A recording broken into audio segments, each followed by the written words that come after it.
Hi, it's Jamie with an Oregon Cottage, where you'll find simple whole food recipes, doable gardening tips, and easy DIYs. Today we're going to make fermented vegetables. Ferments have been really in the news a lot lately because of gut health and all we're learning about how important it is for our overall health and well-being. And I was kind of really curious, but I never knew what they were. And when I kind of thought about ferments, I thought they must be kind of weird, or I don't know, I never ate them. I never grew up eating them. And so when I did research, I realized they were just pickled foods. You just pickle them with salt instead of vinegar. And it makes it really easy because it's also a preservation method that's been around for centuries. So we can pickle food using just salt, and we can keep it in our refrigerator and it will last for months. It's kind of amazing, and it's super easy to do. So right now I'm going to show you how easy it is to make pickled vegetables. So the vegetables I've chosen today are cauliflower, green beans, and carrots. And they're our favorite. You can do any kind of vegetable you want, basically. Peppers are really great. You can do all of one thing, just have all green beans, all cauliflower, or all carrots. But I like to kind of mix it up. So before you start, you want to dissolve your salt in the water. So I just start that right away before I pack the vegetables so that it can have some time to dissolve. So it's a quart of water and 2 tablespoons of pure sea salt. And you're going to dissolve that in the water. And this will be our brine that we pour over the top. Okay, so then you're going to have a quart mason jar with a wide mouth lid. And you're going to put 3 garlic cloves in there. I cut them in half just so they'll let some of that garlic goodness out right away. And 1 teaspoon of hot red pepper flakes.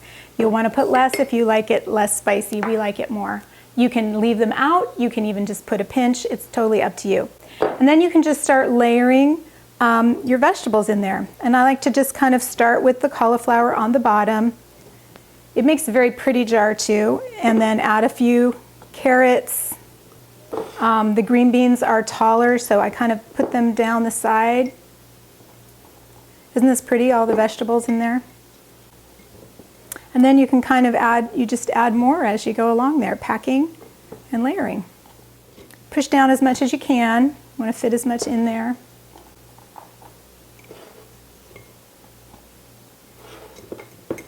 You want to leave a good 1.5 inch room at the top. So you want to fill it just to kind of where I think I can put another couple of carrots right, lay that down on the top there for us.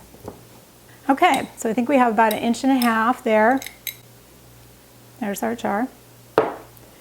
That's basically, you've packed your vegetables. Now, notice how our salt has pretty much dissolved completely in the water. And you simply pour that over the top. You want to cover them completely. And hopefully you have a container that doesn't dribble on you. So cover them completely, and then take one of these cool fermenting glass weights and set it on the top and kind of press it down so it keeps it underneath that. And then you take, this is what makes it really easy, is to have a special lid for fermenting that has a permeable gas spot on it, so you don't ever have to think about it again. You don't have to burp it, you don't have to worry about mold. You just put this lid on.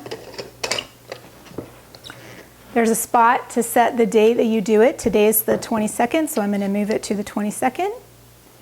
And then you set it on your counter for 5 days, and you'll start to see bubbles. You'll start to see maybe it's cloudy. It's all working. It's all good. And after 5 days, you put it in your refrigerator. You take this lid off, put a regular lid on, put it in your refrigerator, and it will last for months. Of course, it doesn't always last for months at our house because we eat it so fast, because it's really delicious.